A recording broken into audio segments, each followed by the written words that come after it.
시청자 여러분 안녕하십니까? 수요일 뉴스온 시작하겠습니다. 윤석열 정부 내란 혐의 국정조사 특위가 윤 대통령과 김용현 전 국방부 장관 등을 상대로 현장 조사를 하기 위해 직접 구치소를 찾았습니다. 그러나 윤 대통령과 김 전 장관이 출석을 거부하며 청문회는 불발됐습니다. 국회 취재기자 연결해 보겠습니다. 박정현 기자. 네, 국회입니다. 네, 현장 청문회 어떻게 진행되고 있습니까? 네, 오전부터 계엄 관련 주요 관계자들이 수감된 구치소를 돌며 진행 중인데요. 국조특위는 조금 전 서울구치소를 찾았는데 윤 대통령을 포함해 노상원 전 정보사령관, 김용군 전 제3야전군사령부 헌명대장 모두 출석을 거부했습니다. 결국 특위위원 일부가 접견실로 따로 이동했지만 면담은 이뤄지지 못했고 특위는 윤 대통령 등의 법적 조치를 예고했습니다.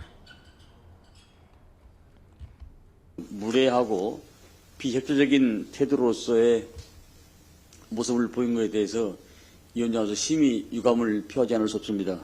사죄하고 진실을 밝히는 것이 최소한의 도리라는 것을 다시 앞서 특위는 오전엔 김용현 전 장관이 있는 서울 동부구치소를 방문했는데 김 전 장관도 재판 준비로 바쁘고 변호인 접견을 해야 한다며 출석을 완강히 거부했습니다. 증인 채택에 반대했던 여당 위원들도 현장 청문회에 불참했는데 야당 위원들은 이를 두고서도 계엄에 동조하는 거냐고 비판했습니다. 이런 가운데 어제 탄핵 심판에서 계엄 사태를 두고 실제 아무런 일도 없었다는 윤 대통령 진술에 대해 여야 반응은 극명히 엇갈렸습니다. 이재명 대표는 아침 회의에서 내란 사태를 달 그림자라느니 하면서 한여름밤 꿈 정도에 빗대 희화화하려는 게 아닌가 싶다며 국민의힘도 이런 심각한 상황에서 본인들 권력만 유지하면 되느냐고 날을 세웠습니다. 여당은 기본적으로 윤 대통령 탄핵 심판과 거리를 두며 말을 아끼는 기류인데 다만 여당 소속 국조특위위원은 통화에서 홍장원 차장의 경우 국회, 헌재 수사기관 조사에서 각각 진술이 조금씩 다르다며 신뢰성에 의문을 제기했습니다. 한편으론 여당은 이재명 대표가 공직선거법 2심 재판에서 위헌법률 심판을 제청한 걸 고리로 공세를 집중하고 있습니다. 권성동 원내대표는 재판을 무한지연하고 조기 대선이 열린다면 선거로 죄악을 덮어버리겠다는 시도라며 맹비난했습니다. 29번에 걸친 무한 탄핵을 하면서 자신의 재판에서는 무한지연을 시키고 있습니다. 기본사회, 기본소득 챙기지 말고 기본 도덕부터 갖추기를 바랍니다. 여야 모두 민생 행보에도 공을 들이는 분위기죠. 네, 이재명 대표는 아침 회의에서 지금은 추경 편성을 망설일 때가 아니라며 필요한 정도가 아니라 즉각 추진해야 할 긴급한 상황이라고 강조했습니다. 정부가 먼저 추경을 할 테니 야당에 도와달라고 해도 부족할 판에 조건을 붙이며 거래하자는 게 이해되지 않는다고 질타했습니다. 동시에 국민의힘에도 민주당이 민생 예산을 삭감했다는 주장대로면 복구를 위해 추경을 빨리 활용하는 게 책임 있는 여당의 자세 아니겠냐고 꼬집었습니다. 어떻게 하면 야당을 골탕 먹일까 이런 생각만 하고 있는데 이게 도저히 여당은 아니고 산 위에서 가끔씩 출몰하면서 세상 사람들 괴롭히는 산당. 이에 국민의힘은 이 대표 발언은 지난 연말 민주당의 일방적 예산 처리 사실을 자인하는 격 아니겠냐고 반문했습니다. 예산의 조기 집행이 우선이고 추경을 논의하더라도 미래먹거리 4법 등 민생 법안과 함께 테이블에 올려야 한다는 게 여당의 기본 입장인데요. 다만 권영세 비상대책위원장은 민주당 진정성을 의심할 수밖에 없다면서도 실제 예산이 필요한 데가 어딘지 점검해 필요하다면 즉시 추경할 생각도 충분히 있다며 여지를 남겨뒀습니다. 또 반도체 특별법 시급성에도 불구하고 민주당이 주 52시간 제한 예외를 두는 문제에 민주노총 눈치나 보고 있다며 미래 발전엔 관심이 없다고 지적했습니다. 1월 초부터 바로 추경 얘기를 하는 데 대해서 우리 민주당의 진정성에 대해서 의심을 할 수밖에 없고 점검을 해서 필요하다면 즉시 추경을 할 생각을 우리는 준비는 하고 있습니다. 여야 모두 민생 행보의 젠걸음이지만 그러나 추경을 비롯해 사안별로 여야 사이 간극이 이처럼 적자된 상황입니다. 결국 이르면 다음 주 여야 대표들과 국회의장, 최성목 대통령 권한대행의 국정협의회 4자 회담에서 쟁점 사안들의 담판이 이뤄질 거란 관측도 나옵니다. 지금까지 국회에서 YTN 박정현입니다. 어제 진행된 윤 대통령 탄핵 심판 5차 변론기일에는 증인 3명이 출석해 체포조 의혹 등 쟁점을 놓고 7시간 가까이 신문이 이어졌습니다. 네, 내일도 곽종근 전 특수전사령관 등에 대한 증인 신문이 이어질 예정인데요. 현장에 취재기자가 나가 있습니다. 차정유 기자. 네, 헌법재판소에 나와 있습니다. 네, 먼저 어제 헌재에서 나온 윤 대통령 발언부터 정리해 주시죠. 네, 윤석열 대통령은 어제 헌법재판소에서 선관위에 군대를 투입하라는 지시는 자신이 김용현 전 국방부 장관에게 직접 내렸다고 밝혔습니다. 선관위 전산 시스템이 부실하다는 보고를 많이 받아왔고 관련 내용을 파악하기 위해 군대를 투입했다는 취지입니다. 다만 포고령에 나온 수사 차원은 아니었고 정부 부처나 공공기관에는 계엄군이 들어갈 수 있다고 생각해 투입한 거라고 주장했습니다. 네, 내일 변론기일에는 어떤 절차가 이어지는지도 짚어주시죠. 네, 내일 열리는 6차 변론에는 곽종근 전 특수전사령관과 김현태 707 특수임무단장, 박준섭 대통령실 경제수석이 증인으로 나섭니다. 이 가운데 눈에 띄는 건 곽 전 사령관입니다. 곽 전 사령관은 어제 국회에서 열린 국조특위에 나와 국회 밖으로 끌어내라는 건 국회의원이 아니라 군 요원이었다는 대통령 측의 주장을 정면으로 반박하기도 했습니다. 직접 들어보시죠. 빨리 국회 문을 부수고 들어가서 안에 있는 인원들을 밖으로 끄집어내라라고 지시를 받았다고 말씀을 드렸습니다. 당시의 시점에서는 도저히 그 인원들이 본관에 들어가 있지도 않았습니다. 네, 곽 전 사령관은 또 비상계엄 상황 전후로 질서를 유지하라거나 시민을 보호해라, 또 경고용이다라는 말을 들은 적이 없다고 설명했습니다. 네, 헌재가 오늘 브리핑에서 추가로 밝힌 내용도 살펴주시죠.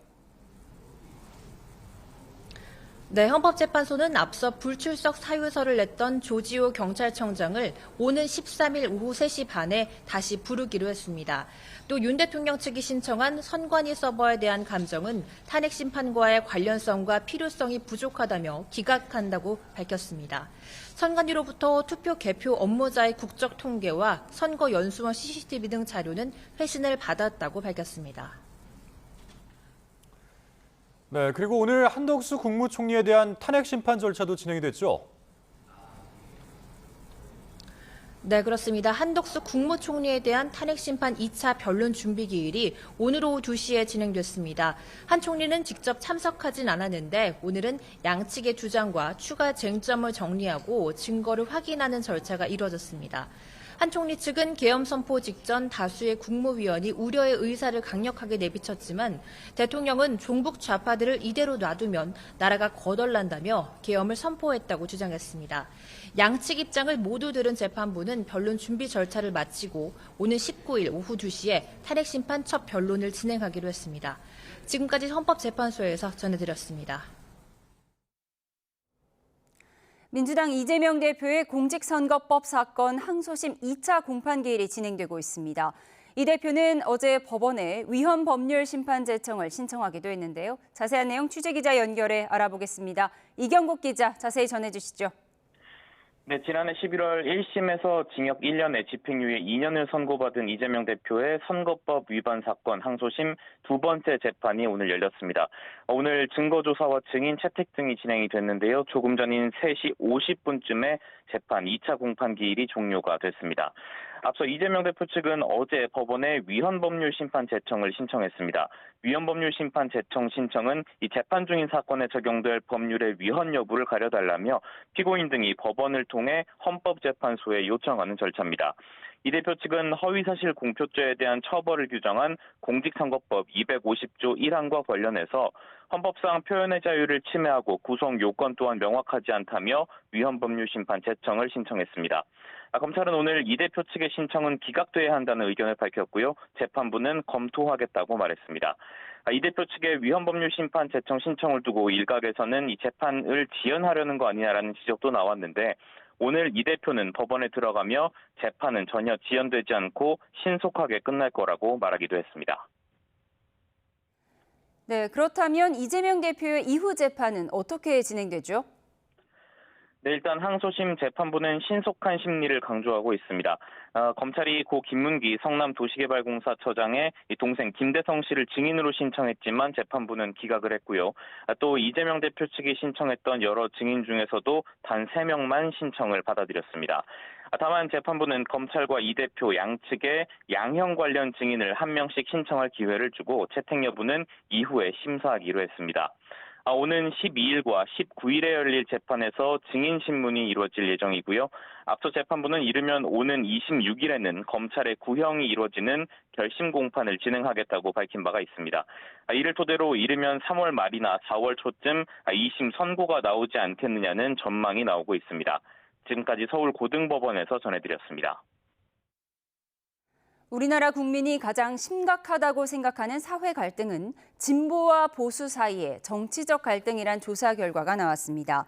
한국보건사회연구원이 2023년 6월부터 8월까지 성인 3,950명을 면접 조사한 결과 92.3%가 진보와 보수 갈등이 심각하다고 답했습니다. 또 82.2%는 정규직과 비정규직 갈등을 꼽았고 노사 갈등이 79.1%, 빈부 갈등 78%, 대중소기업 갈등이 71.8% 순이었습니다.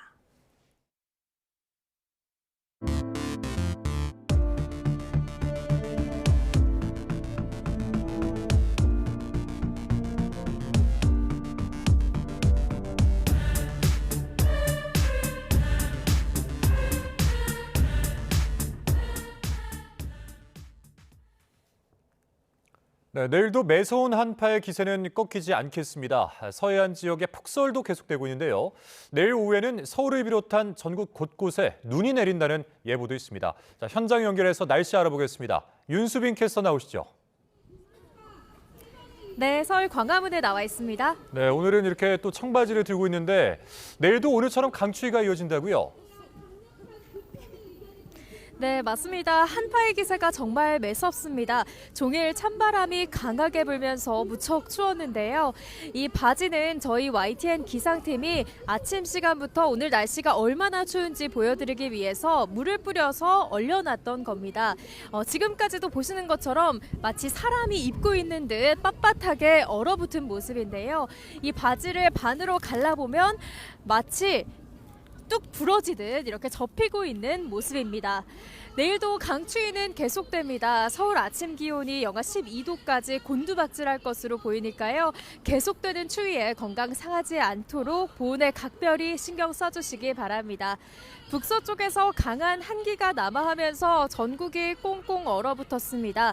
서울 등 중부 곳곳과 경북 북부에는 한파경보가, 그 밖에 대부분 지역에는 한파주의보가 내려져 있는데요. 내일 아침도 오늘과 비슷한 한파가 이어집니다. 내일 서울 아침 기온 영하 12도, 춘천 영하 17도, 대전은 영하 11도까지 떨어지겠고요. 낮 동안에도 대부분 체감온도가 영하권에 머무르겠습니다. 내일 서울 낮 기온 0도, 안동 1도, 전주는 2도가 예상됩니다. 서해안에는 사흘째 폭설이 이어지고 있습니다. 강하고 많은 눈이 집중되고 있는 전남 영광에는 대설경보가 내려졌고요. 그 밖에 호남 서부와 제주도를 중심으로는 대설주의보가 발령 중입니다. 앞으로 제주 산간에 많게는 20cm 이상, 충남 서해안과 호남에도 최고 10에서 15cm의 많은 눈이 추가로 내리겠고요.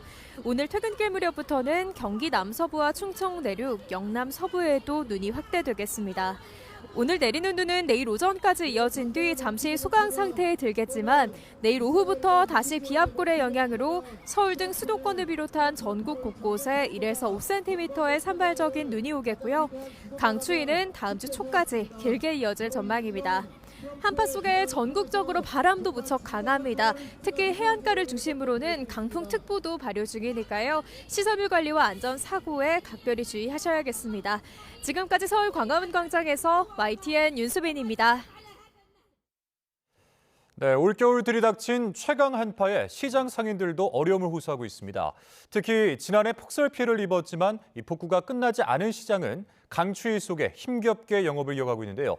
현장에 있는 취재기자 연결해 보겠습니다. 윤태인 기자. 네, 경기 안양 농수산물 도매시장입니다. 네, 경기 안양 농수산물 도매시장. 지난해 폭설로 지붕이 무너졌던 시장이죠. 어떻게 영업은 좀 이루어지고 있습니까? 네, 영하권 날씨에 차가운 바람까지 부는 가운데 상인들은 무너진 건물 바로 앞이나 지하 주차장 등 시장 곳곳 빈 공간에서 영업을 이어가고 있습니다. 가건물에서 영업하는 상인들은 추위에 더 쉽게 노출되고 있는데요. 내부 난방도 취약한 데다 기온까지 급격히 떨어지면서 상인들은 영업에 어려움을 겪고 있다고 호소했는데 이야기 직접 들어보시겠습니다. 피부도 다 망가지고 얼굴도 얼고 지금 여기 이렇게 가림막만 해놨지 여기도 영하 온도예요. 안양 농수산물 도매시장 건물 지붕이 무너진 건 폭설이 내렸던 지난해 11월입니다. 붕괴 우려로 안양시가 미리 사람들을 대피시키면서 다친 사람은 1명으로 그치며 큰 인명피해는 없었습니다. 안양시와 상인회 측은 전담부서를 꾸리는 등 건물 복구 계획을 세우고 있는데요. 아직 실질적인 건물 개보수 작업이 시작되진 않아 찬바람이 부는 올겨울 내내 상인들은 임시시설에서 영업을 이어가야 하는 형편입니다. 근처 의왕에 있는 도깨비 시장도 상황은 비슷합니다. 이곳도 지붕 복구 작업이 끝나지 않아서 상인들은 강추위에 무방비 상태나 마찬가지입니다. 안양 농수산물 도매시장 지붕이 붕괴하던 날 이곳 시장의 지붕도 무너졌는데 지붕의 철골 구조물도 모두 철거를 한 상태라 시장으로 불어오는 바람을 막아줄 구조물은 없는 상황입니다. 상인회 측은 올해 하반기쯤에야 아케이드 지붕 설치가 완료될 것으로 보고 있습니다. 지붕을 다시 설치하기 위해 거쳐야 하는 행정 절차가 남아있기 때문인데요. 상인들은 한겨울 찬바람은 그대로 맞게 됐고 가로등 역할을 했던 지붕의 조명도 없어지면서 영업에 어려움을 호소하고 있습니다. 지금까지 경기 안양 농수산물 도매시장에서 YTN 윤태인입니다.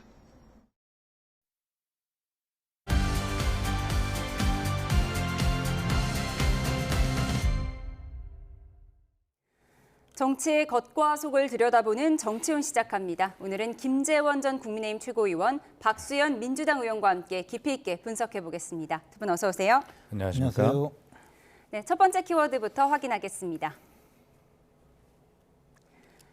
첫 번째 키워드는 호수 위의 달입니다. 윤 대통령이 어제 헌재에서 12.3 계엄 이후 처음으로 계엄군 수뇌부와 대면했죠. 호수 위 달 그림자를 쫓는 느낌이라며 아무 일도 일어나지 않았다고 강조했는데요. 여야 반응까지 듣고 오겠습니다. 이번 그 사건을 보면은 실제 아무런 일도 일어나지 않았는데 뭐 지시를 했니, 지시를 받았니, 뭐 이런 얘기들이 마치 그 어떤 호수 위에 떠 있는 그 달 그림자 같은 거를 쫓아가는 그런 느낌을 좀 많이 받았고요. 친위 군사 쿠데타 사건을 희화화하려고 하는 것 같습니다. 장난으로 만들려는 것 같습니다. 미수죄, 그거 뭐하러 있습니까? 아무 일도 없었지 않습니까? 살인 미수 죽지 않았지 않습니까? 협박 아무 일 없었잖아요. 근데 왜 처벌합니까? 아무 일도 없었다고요. 심각한 일이 있었습니다. 나라가 완전히 망할 뻔했습니다. 국민들이 듣고 판단을 하겠죠. 종이로 적힌 것과 당사자 입으로 하는 거, 탄핵이나 이런 게 졸속으로 국회 자체가 스스로 어떤 조사나 확인 절차를 거치지 않고 이루어진 일들이기 때문에 어떤 진실적인 규명도 하지 못하고. 네, 7시간 가까이 진행된 5차 변론. 어제 윤 대통령이 증인들과 직접 진실 공방을 벌이는 모습은 없었는데 호수 위에 떠 있는 달 그림자 쫓는 느낌이다. 이 비유 어떻게 들으셨습니까? 일단 윤석열 대통령은 자신이 정치인 체포 지시를 하지 않았다. 그런 지시도 없었는데 마치 정치인 체포 지시가 실제 있었는 것을 전제로 여러 가지 논의가 진행되고 있다. 아마 그런 답답함의 표현인 것 같아요.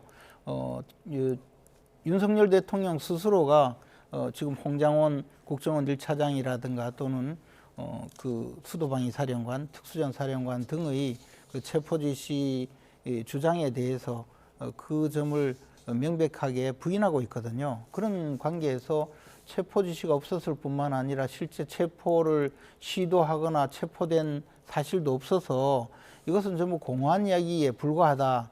그런 답답함을 표시인데 그걸 가지고 또 전혀 맞지 않게 형법상의 미수죄 또 협박죄 이런 것을 거론하면서 마치 윤 대통령이 다른 이야기를 한 것처럼 비난하는 것은 좀 잘못된 비난이 아닌가 생각합니다. 예. 대통령 측에서는 경고성 계엄이었고 다친 사람이 없었다 이 부분을 강조한 것 같아요. 이에 대해서 이재명 대표가 그렇다면 미수죄는 왜 있냐, 왜 계엄을 희화하냐라고 비판을 했거든요. 어떻게 보셨습니까?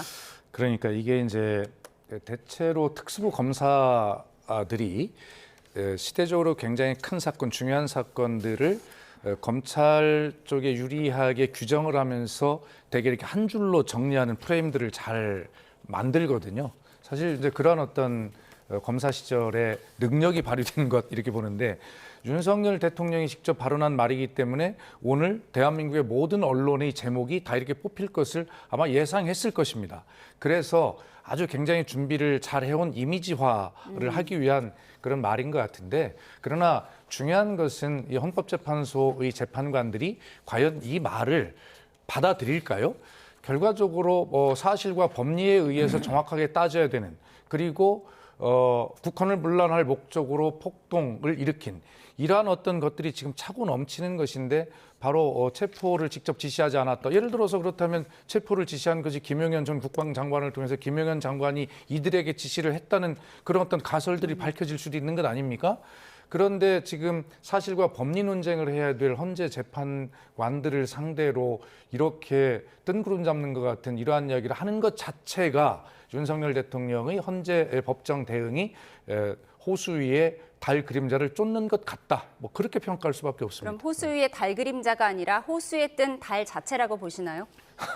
그것은 그 이태백이 술을 한 잔 먹고 그 호수에 비친 달을 잡으려고 했는데 안 잡혔다는 데서 그 유래된 것으로 허황되다, 실체가 없다, 이런 것을 이제 비유하는 말인데, 결과적으로 윤석열 대통령은 지금 이런 식으로 프레임화, 이미지화를 할 대응이 아니라 사실과 법리를 하나하나 반박해 나가야 되는데, 이런 어떤 것들은 사실 좀 재판관들로 하여금 제 생각에는 윤석열 대통령이 이 법리 논쟁이나 이런 어떤 공방 내지는 그런 방어는 포기한 것이 아닌가라고 하는 그런 느낌을 줄 수밖에 없는 대응이다, 이렇게 봅니다. 예, 네. 박수현 의원 말씀하신 것처럼 민주당에서는 윤 대통령의 계획 자체가 물 위에 뜬 달이라고 했는데요. 반면에 국민의힘 김재섭 의원 역시 무장한 군인이 국회에 들어온 건 뭐냐면서 비상계엄은 허상이 아니라 실제로 벌어졌던 일이다, 이렇게 비판을 했습니다. 당내의 목소리는 어떻습니까? 근데 이제 윤 대통령이 이야기한 것은 정치인 체포 시도가 있었다는 그 논의를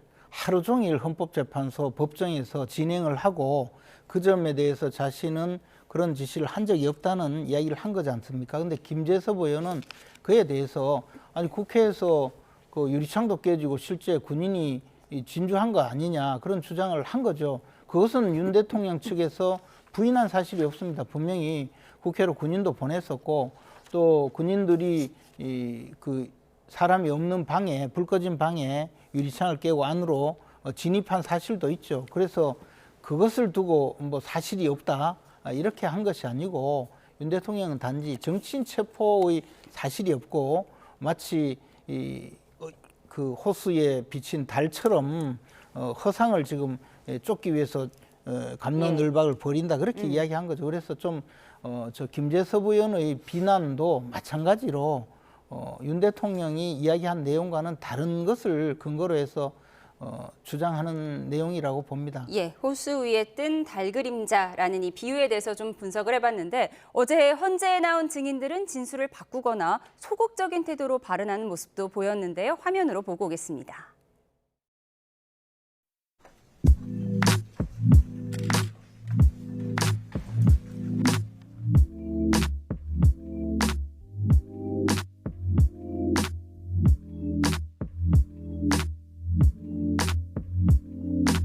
이번 기회에 싹 다 잡아들여, 싹 다 정리해. 국정원에도 대공수사권을 줄 테니까 무조건 도와라는 취지로 말하였죠. 그렇게 기억합니다.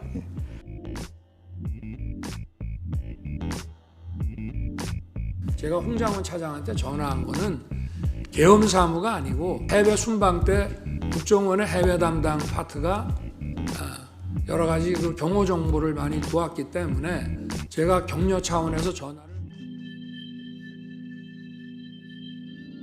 그럼 이 사람들을 체포해서 방첩사 구금시설에 감금한 다음에 조사한다는 향후의 계획을 듣고 그거 어떻게 합니까? 것처럼 방첩사 요원들의 평균 출동 시간은 그 시간으로부터 2시간 후인 새벽 1시입니다. 그런 대화를 했을 것 같지가 않습니다. 정의는 계엄 당시 대통령 국방부 장관으로부터 누군가를 체포하라는 지시를 받은 사실이 있습니까?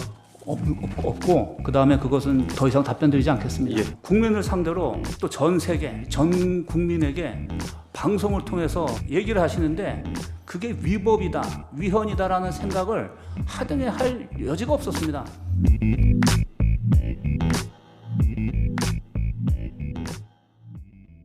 어제 출석한 3명의 증인들 각각의 온도차가 좀 있었습니다. 그런데 대통령 체포 지시에 대해서 대통령이 정치인을 체포하라고 지시했다. 이 부분에 대해서 강하게 주장한 건 홍장원 1차장뿐이에요. 네. 재판을 받고 있지 않기 때문일까요? 그렇죠. 홍장원 1차장은 본인이 거짓말할 이유가 없다라고 증언 이후에 나와서 밖에 나와서 기자들과의 문답을 통해 그렇게 이야기를 하고 있죠. 그 이야기는 점잖게 돌려서 이야기를 했지만 사실은 대통령이 거짓말을 하고 있다라고 하는 것을 이야기한 것입니다. 지금 이진우 수방사령관이나 그다음에 다른 그 여인혁 방첩사령관 같은 경우는 본인이 이제 형사재판과 관련이 되어서 이곳에서의 진술이 형사재판에서의 불리한 요소로 작용할 수 있기 때문에 더 이상 답변하지 않겠다 이렇게 이야기를 하는 측면이 있을 수 있고 또 아까도 제가 말씀드렸습니다만 대통령에게 직접 지시를 받지 않았을 가능성이 있죠. 다만 국방장관을 통해서 받았을 가설, 추론 이런 것들이 증명해 나갈 텐데 그래서 너무 좁게 이 문제를 해석할 필요는 없고 길게 봐야 될 것 같고요.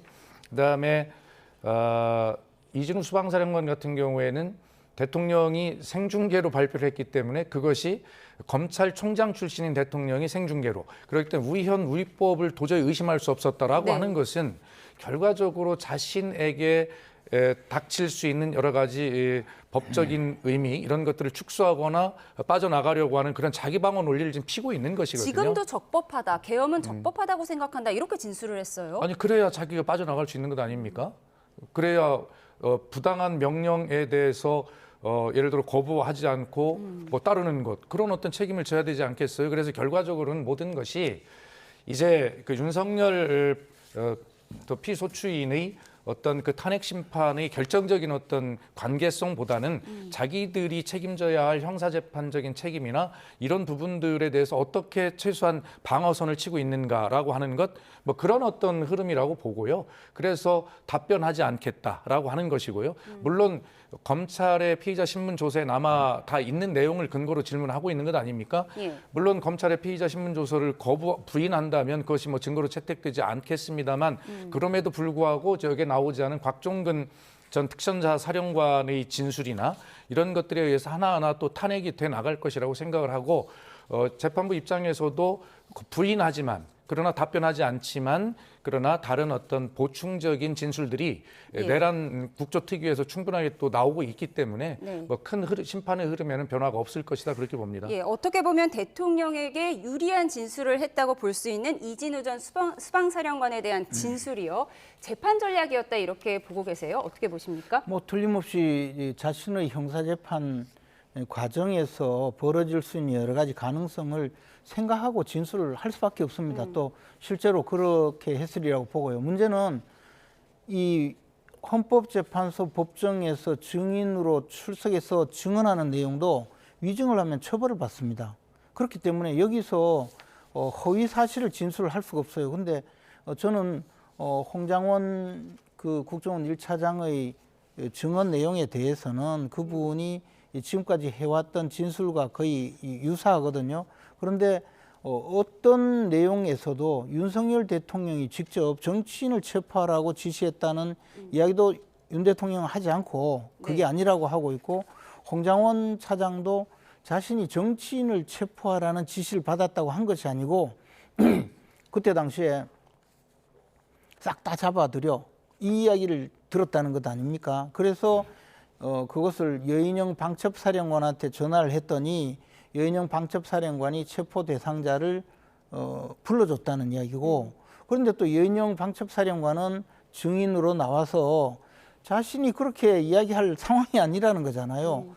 방첩사 요원들이 출동할 때는 새벽 1시 이후인데 어떻게 10시 반 무렵에 전화를 해서 명단을 불러주느냐, 또 뭐 그런 이야기가 있고, 그러니까 이게 지금 전후 사정이 좀 많이 다른 겁니다. 그리고 지금 그 수도방위 사령관이나 방첩사령관은 기본적으로 정치인 체포 지시를 받지 않았다는 주장이잖아요.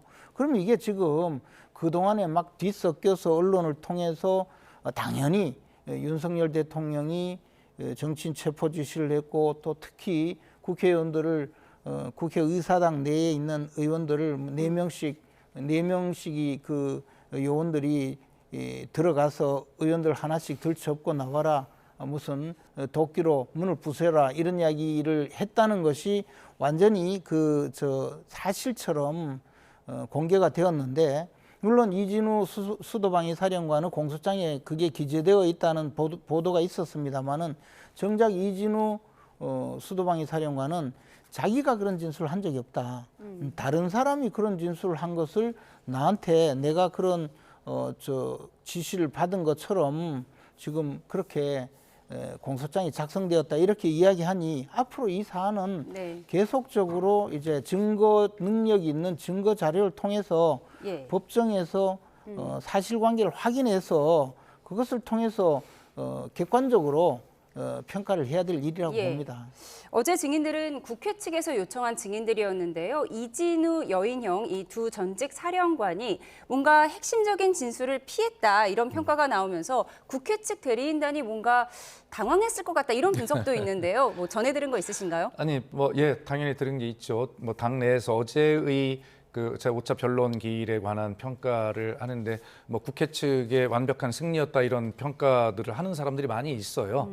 그리고 국민들께서 보시면 다 압니다. 국회 측 승리라는 건 홍장원 전 1차장의 발언 때문인가요? 그런 것도 있고, 이진우 사령관이나 여인영 사령관도 결과적으로는 그 부분에 대해서 답변하지 않겠습니다라고 다른 어떤 진술 자체를 완전히 다 거부한 것이 아니라 답변하지 않겠다라고 하는 소극적 태도를 보인 것이지, 그것을 여당의 바람처럼, 윤석열 대통령 측의 바람처럼 그것을 뒤집은 것이 아니다라는 평가를 하고 있고요. 또 설사 그런 부분들에 대해서 소극적 태도를 한다 하더라도 아까 제가 말씀드린 것처럼 예를 들어서 곽종근 전 특전사 사령관이나 이런 등등의 어떤 진실을 밝히는 발언들, 증언들에 의해서 이런 부분들이 충분히 보강되고 보완될 수 있다라는 자신감이 있는 것이죠. 그래서 지금 보면 거꾸로 예를 들어서 윤 대통령이 예를 들어 간첩을 잡으라고 격려한 것이다. 아니 10시 28분에 계엄을 선포한 대통령이 10시 58분에 관련도 없는 계엄과 당신 말대로 관련도 없는 일을 그 바쁜 시간에 간첩을 잡으라고 국정원을 격려하는 전화를 했다는 것이 믿어집니까? 말이 안 되는 이야기잖아요. 그리고 의원들을 끌어내라고 한 것이라 요원들을 끌어내라고 했다라고 하는 이 코미디 같은 말을 국민들이 믿으시겠습니까? 그러니까 결과적으로 아주 조그만 깃털 같은 틈 하나를 가지고 전체를 흔들어 보려고 하는 저런 어떤 태도들이 국민들을 더욱더 무시하는 행위이고, 국민들을 분노하게 하는 행위이고, 재판부를 설득하기에 너무나 아주 비열한, 비천한 그런 어떤 논리다라고 하는 것은 분명한 흐름으로 국민들이 알고 계시다고 봅니다. 요원을 끌어내라고 했는지 의원을 끌어내라고 했는지, 이 부분은 어제 국회 청문회에서 이 관련된 발언이 나왔는데요. 청문회 이모저모 모아봤습니다. 듣고 오시죠.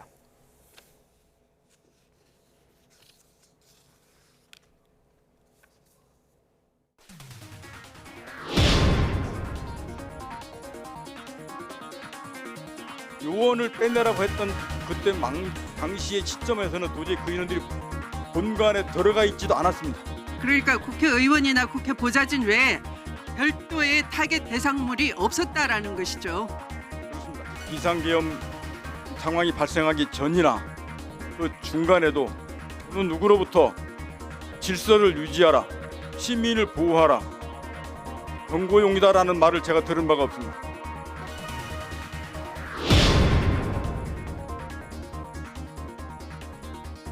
나와 뭔가 문제를 만들었을 때 끝까지 함께 할 수 있는지를 질문을 많이 하셨었어요. 이름하고 생년월일을 가져가지고 오셔서 제가 이제 이분은 그냥 보통 군인은 아닌 것 같아요. 이제 했더니 이 사람이 나중에는 장관이 될 거다. 그때는 장관이기 전이었었거든요.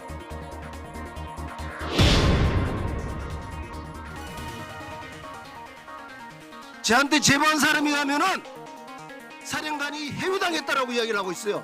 공익 신고자로 추천해주겠다는 이야기 있었어 없었어요?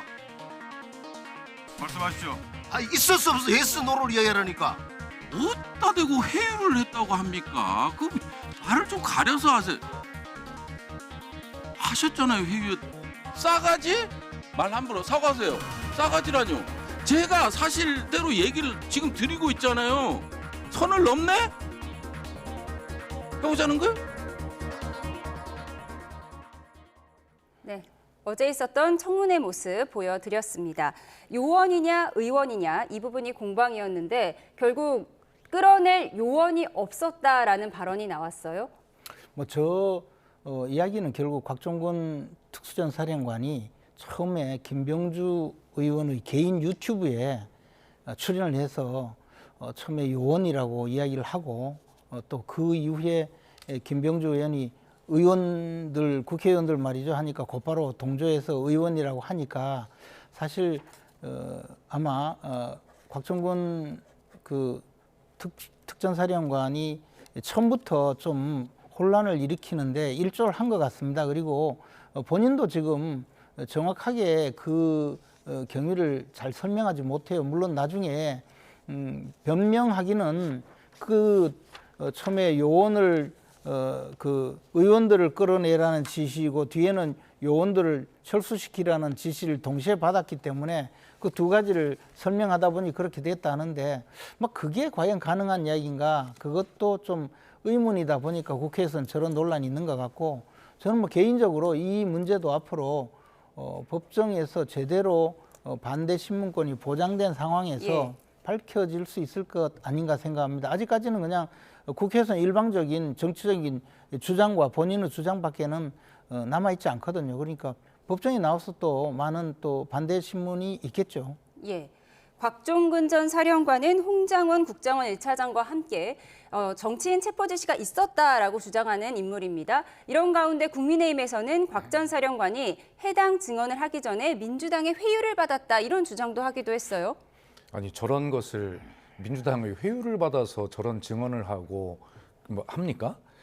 적어도 붙일 때 갖다 여러 가지 붙여야 되는데 지금 예를 들어서 국민의힘에서는 사실 이 국민이 다 보고 전 국민이 증인인 이러한 명백한 사실에 대해서 어떻게 해서든지 윤석열 대통령 탄핵은 이미 기정사실화 돼 놓고 이 조기 대선 전국으로 몰고 가면서 어떻게 박근혜 탄핵 때처럼 허무하게 민주당에게 정권을 주지 않을 것인가라고 하는 데만 목표가 있기 때문에 사실은 아무 말 던지듯이 그냥 막 국민적 상식적 눈높이에 봐도 맞지 않은 말들을 계속 지금 하고 있는 것이죠. 그것이 대표적으로 의원을 요원으로 바꾼다든가 이런 문제들 아니겠어요? 그리고 지금 곽종근 전 사령관 입장을 돌이켜 생각해 보면 명예롭게 싸웠던 자신의 군 경력이 완전히 끝나버린 겁니다. 그리고 앞으로 인생도 사실은 거의 감옥에서 보내야 될 확률이 많잖아요. 저런 상황에서 거짓말할 이유가 뭐가 있습니까? 그러면서도 곽종근 사령관이 화가 난 것은 제가 볼 때는 아니 김용현 국방장관이 내가 다 책임진다. 명령 안 들면 항명이다. 라고 해놓고 지금 누가 책임집니까? 자기들은 다 구속이 됐는데 윤석열 대통령만 나는 사령관들에게 그런 명령을 내린 적이 없다라든가 그리고 윤석열 대통령이 유리한 국회에서 그야말로 요원들, 병력들을 철수하라는 명령을 자기가 조기에 철수 명령을 내렸다 하는데 지금 곽종근 사령관과 이진우 수방사령관의 말에 의하면 전혀 그런 명령을 받은 적이 없고 자신들이 판단을 해서 철수를 시켰고 그것을 김용현 장관에게 거꾸로 보고하고 그렇게 했다는 거 아니에요? 그러니까 자기들의 인생은 끝났는데 자기들이 판단해서 잘한 것은 대통령이 가로채가고 있고 이런 상황에서 도대체가 어떤 인간적인 어떤 면으로 볼 때 저렇게 솔직하게 진술을 하지 않을 이유가 없는 거예요, 지금 상황이. 다시 한번 말씀드리지만 이 큰 탄핵 심판의 흐름이나 이런 문제는 좋습니다. 내란죄에 대한 형사재판은 나중에 뭐 따지기로 하고 이 탄핵이 지금 닥쳐 있으니까 이 문제는 아까도 말씀드렸지만 윤석열 대통령 스스로가 선거관리위원회는 내가 군병력 투입을 지시했다라고 본인 스스로가 지금 자백을 하고 있어요. 그 부분이요. 예. 왜 인정했다고 생각하세요? 이게 대통령 본인에게는 불리하게 역할을 할 수도 있는 진술이잖아요. 그러면서 윤 대통령이 측에서 붙인 말이 뭐냐면 그 단순히 부정선거와 관련된 그런 선관위 시스템이 어떻게 됐는지를 한번 살펴보려 했다라고 하는 것은 이 계엄 하에서 행정사법 시스템 안에서 당연히 그 정도는 할 수 있는 것으로 착각했다라고 하는 그런 빠져나갈 수 있는 그 법리를 지금 만들고 있는 것이에요. 계엄의 정당성을 위한 법리 구성이다. 그렇습니다. 저는 그렇게 보고요.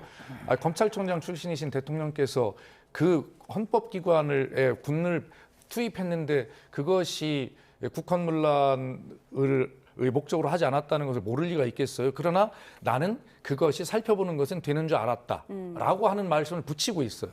예. 그러나 분명한 것은 헌법기관인 선거관리위원회를 중단시키려고 하는 그러한 것을 직접 했다라고 자백한 결과가 될 겁니다. 앞으로도. 예. 저희가 청문회 이모저모 보여드렸는데 한편 어제 청문회장에 무속인이 등장해서 눈길을 끌었습니다. 노상원 전 정보사령관이 점괘를 봤다. 점괘를 보기 위해서 자주 찾았다는 무속인인데 어떤 청문회의 본질은 아니다라는 비판도 나오고 있어요. 근데 뭐 내용이 없지 않습니까? 그냥 자신이 점괘를 봐줬다는 거고 그 사실 정치인들 중에도 그 사주 보러 가는 사람들 많은데 노상원이라는 분은 좀 특수한 사람 같아요. 자신이 점집을 차리고 자신도 다른 사람 사주를 봐주는데 아무래도 그 업계에서는 자기보다는 한 수위라고 생각했으니까 직접 찾아갔지 않겠습니까? 그래서 아마 저분은 아주 기쁜 마음으로 국회 청문회에 나와서 전국적으로 자신을 홍보하는 기회가 되지 않았을까 생각을 합니다만은 과연 저게 무슨 의미가 있는가라는 생각은 했습니다. 그리고 앞에서 우리 박수현 의원님께서 두 가지 점에서 말씀을 좀 하셨는데 간단하게 제 생각은 첫째 하나는 이 수도방위 사령관의 경우에는 그분이 과연 회유되었다라고 그 국민의힘에서 주장하는 것이 단순히 말씀하신 대로 마구 그냥 내질러 본 것은 아니고 특수전 사령관이 사실 국회 증언하기도 전에 제일 먼저 쫓아간 데가 김병주 의원의 그 개인 유튜브에 출연을 했어요. 그리고는 그때 이후로 민주당에서 그 특수전 사령관에 대해서 공익신고자로 인정을 해주겠다 이렇게 또 발표를 하고 뭐 그런 과정이 있으니까 아무래도 저분에 대해서 뭔가 좀 회유가 있었지 않느냐라는 의혹을 제기한 것이고 뭐 저는 그 점에서 충분히 가능한 의혹이라고 생각합니다. 그렇다고 해서 평생 군인으로 봉직한 장군이 또 거짓말한다 제가 이렇게 몰아붙이는 것도 아니고 그리고 윤석열 대통령이 그 점에서 선관위에 그 군인들을 투입한 것이 뭐 이러이러한 주장을 하면서 뭔가 착각했다고 주장하는 것이 아니고 그런 법리를 주장하고 있어요. 그래서 그것은 좀 잘못 말씀하시는 것 같습니다. 회유 주장에 대한 반박까지 들어봤고요. 저희는 다음 키워드로 가겠습니다. 키워드 보여주시죠.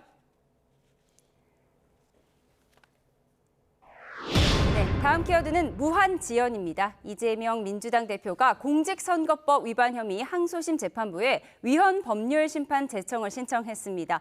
여당은 재판 지연 전술이라고 강하게 비판하고 있는데요. 이재명 대표에 이어 권성동 원내대표의 목소리까지 듣고 오시죠.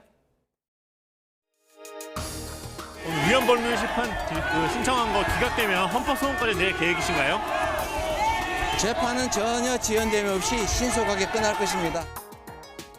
민주당은 가짜뉴스를 처벌하겠다고 하면서 이재명 대표는 가짜뉴스에 대해서 면책하자고 주장하고 있습니다. 당과 당 대표의 태도가 이렇게 이중적입니다.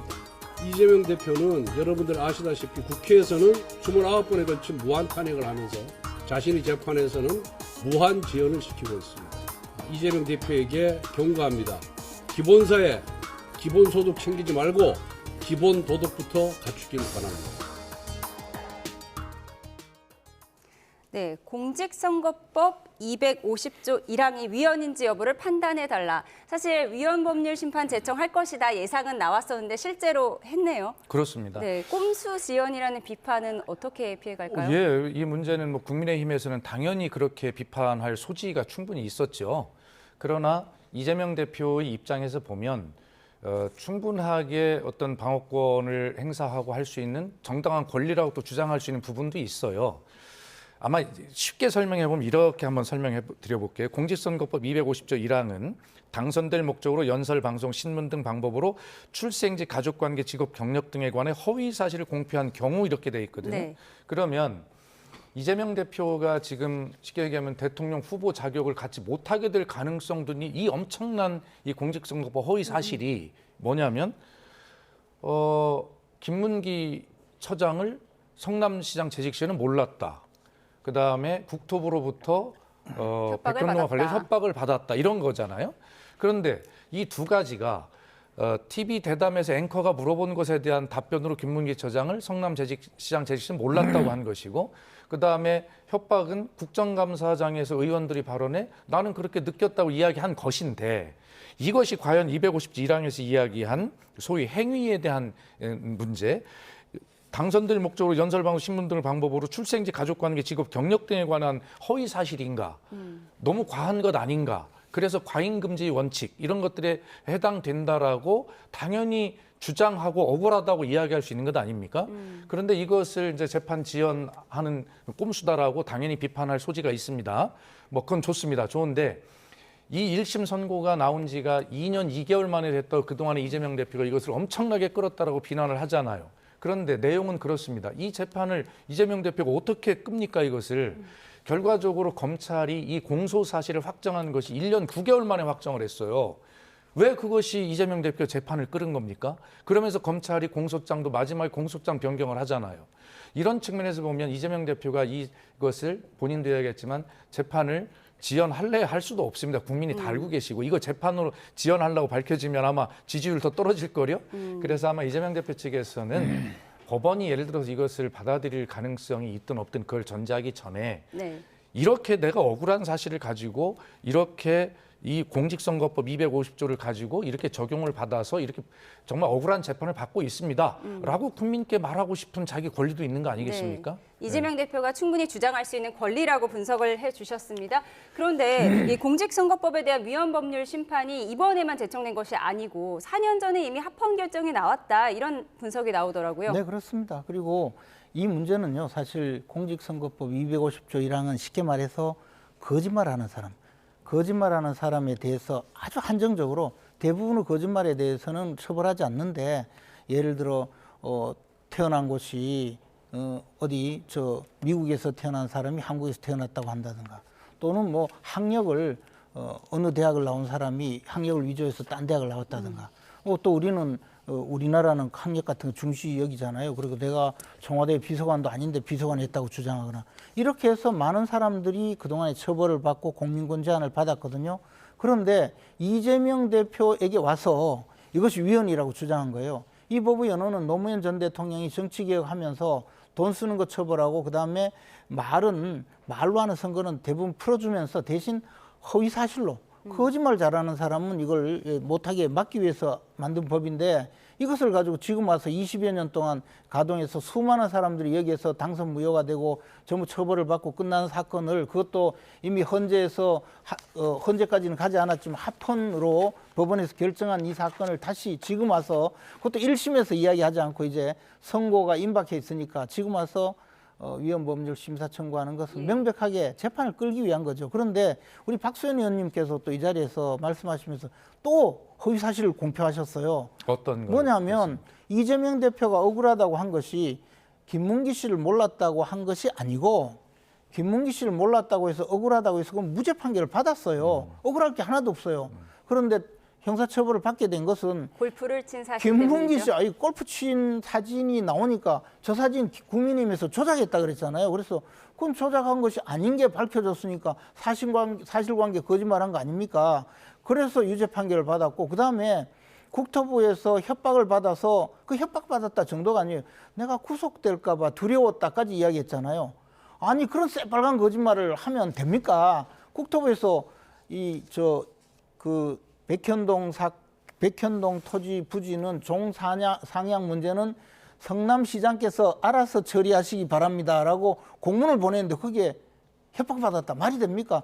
그런 거짓말을 하면 안 된다는 거예요. 이게 만약에 위헌 판결이 되면 대한민국에서 거짓말 제일 잘하는 사람이 늘 선거에 이기게 되거든요. 말이 안 되는 이야기죠. 반박까지 들어봤습니다. 이재명 대표의 공직선거법 사건은 지금 현재 2차 공판 기일이 진행 중이고요. 네, 위헌 법률 심판 제청에 대해서는 법원이 어떻게 받아들일지 지켜보도록 하겠습니다. 다음 주제로 가겠습니다. 최근 여권 잠룡으로 주목받는 김문수 고용노동부 장관, 최근 범여권 대선 주자 가운데 자신의 지지율이 가장 높게 나온 데 대해서 처음으로 입장을 밝혔는데요. 김경수 전 지사도 오늘 라디오 인터뷰에 나와서 민주당이 품을 넓혀야 한다고 했습니다. 영상으로 보고 오겠습니다.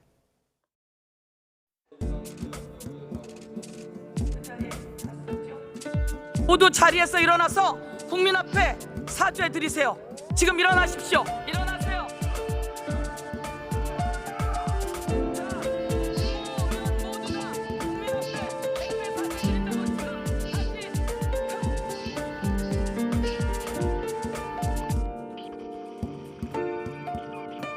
아무것도 한 게 없거든요. 너무나 상식적이고 너무나 당연한 일들이 나중에 좀 안 이루어지고 그런 부분에 대해서 국민들이 매우 안타깝게 생각하신다고 저는 보고 있습니다.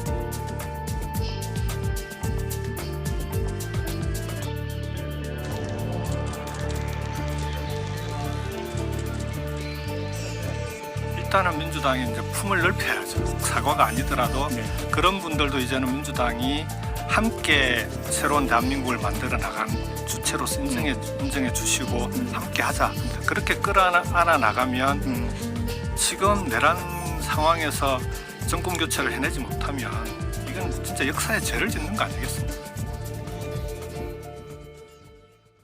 네, 김문수 장관 대선 출마에 대해서 물으니까 검토하거나 생각한 적이 전혀 없다 이렇게 얘기했는데요. 정말로 대선 출마에 대한 생각이 조금도 없을까요?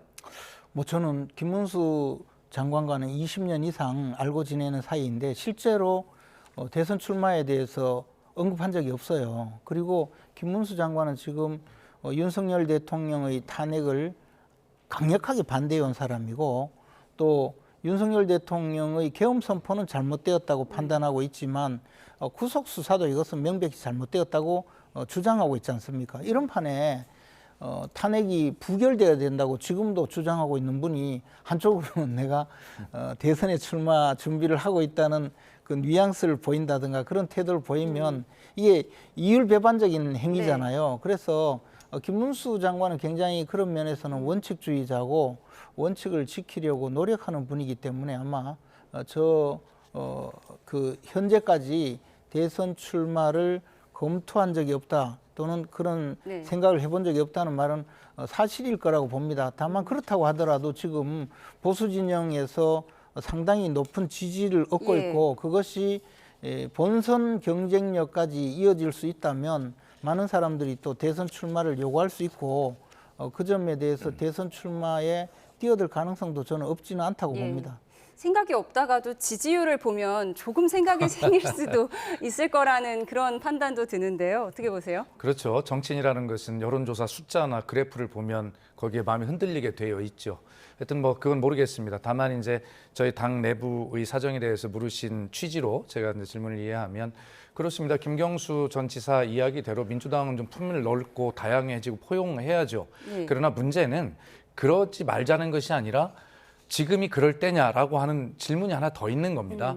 그래서 지금 누구나 이 탄핵 인용이 이 내란죄의 형사 재판이 정확하게 진행이 되고 정리가 될 것이라고 믿습니다만 그래도 지금까지 우리가 봐왔듯이 윤석열 대통령 측이 저렇게 저항하고 있고 저렇게 빠져나가려고 하고 있고 이렇게 모든 것들을 이런 상황 속에서 과연 우리가 여기에 지금 먼저 집중하는 것 다시 말해서 집에 불이 났을 때 우선 불을 다 끄고 잔불까지 정리를 하는 것 그리고 나서 그 집을 어떻게 세울 것인가를 말하는 것이 맞다라고 하는 그런 어떤 또 하나의 질문이 있는 것이지 김경수 지사나 지금 소위 비명인지 뭔지 전 모르겠습니다. 그러나 이야기하는 저런 논리들을 틀리다 내지는 하지 마라 이런 것이 아니라 적어도 탄핵이 인용될 때까지는 좀 우리가 한 목소리를 가야 되는 거 아니냐라고 하는 또 다른 하나의 질문이 같이 있는 것이다. 적어도 지금은 민주당이 한 목소리를 내야 한다 네, 이렇게 그렇습니다. 말씀을 해주셨는데 김경수 전 지사 민주당 복당 절차는 진행되는 건가요?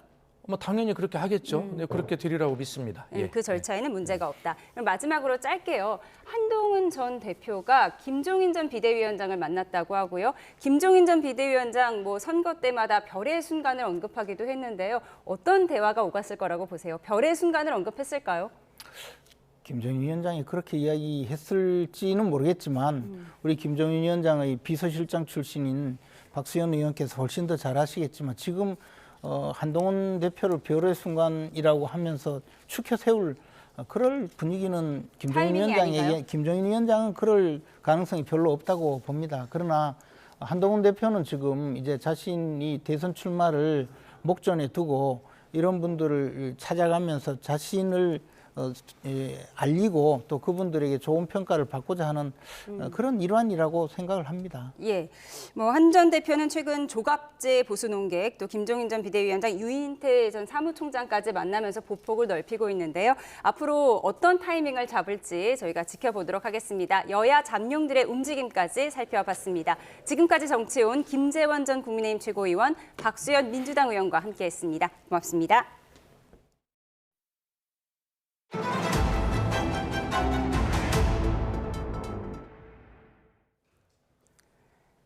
입춘 한파의 영향으로 호남과 제주, 울릉도에는 제법 많은 눈이 내렸습니다. 제설 작업에 나선 공무원과 주민들은 눈이 빨리 그치기를 바라고 있습니다. 고재영 기자입니다. 전북 정읍시 전체가 하얀 눈 세상으로 변했습니다. 눈길로 변한 도로에서는 차들이 거북이 운행을 합니다. 속절없이 내리던 눈이 잦아들자 공무원과 주민들은 눈 치우기에 나섭니다. 10cm 넘는 눈이 내린 만큼 이제는 그쳤으면 하는 마음이 큽니다. 뭐 하루 종일 이렇게 눈만 치우니까 너무 피곤하기도 하고 근데 저희 환자들을 위해서 어쩔 수 없이 이렇게 치를 수밖에 없는 이 마음 괴롭죠. 네. 제주는 해발 200m에서 600m 사이에 있는 중산간 지역에 눈이 제법 많이 내렸습니다. 제주에서 보기 힘든 커다란 고드름들이 이번 한파가 얼마나 추웠는지 보여줍니다. 입춘 한파가 몰고 온 폭설에 길이 통제되는 등 중산간 지역 주민들은 불편을 겪었습니다. 눈이 잦아들자 이틀 만에 택배 배달에 나선 기사도 골목마다 쌓인 눈에 힘이 듭니다. 지금 눈이 너무 많이 쌓이니까 그 골목 안에 이제 배달하다 보면은 그 들어가기가 참 차로 들어가기가 어렵고 또 걸어서 배달해야 되니까 좀 그런 게 좀 힘듭니다. 울릉도도 폭설에 섬 전체가 하얗게 물들었습니다. 버스는 힘겹게 눈 쌓인 언덕길을 오르고 공무원들은 바닷물로 긴급 제설 작업을 합니다. 울릉도는 이번 한파에 풍랑경보가 내려지며 사흘째 뱃길이 끊겨 주민들이 큰 불편을 겪었습니다. YTN 고재영입니다. 일본 서해안을 중심으로 홋카이도에서 규슈에 이르기까지 강력한 추위와 폭설이 이어지고 있습니다. 홋카이도 동부 오비히로 지역의 경우 어제 오전 10시 기준 12시간 동안 120cm의 폭설이 내리면서 12시간 기준 일본 관측 사상 최고 적설량을 기록했습니다. 홋카이도 내 초중고 370여 곳이 임시 휴업을 하고 오비히로 공항으로 가는 항공편도 대거 결항하는 등 교통 차질이 곳곳에서 빚어졌습니다. 이 밖에 오늘 오후 1시 기준 24시간 동안 기우현은 최대 81cm, 니이가타현은 57cm, 규슈는 10cm의 적설량을 각각 기록했습니다. 한파와 폭설은 내일 한층 더 강해질 것으로 전망되고 있는데 일본 기상청은 일본 서해안을 눈구름띠가 넓게 형성돼 있어 짧은 시간 동안 적설량이 급히 늘어날 수 있다고 내다봤습니다. 저수지 얼음이 깨져 물에 빠지는 사고에 대비해서 소방대원들이 구조훈련에 나섰습니다. 올겨울 최강 한파에도 대원들은 꺼리낌 없이 얼음물에 뛰어들었습니다. 윤태인 기자가 훈련 현장에 다녀왔습니다.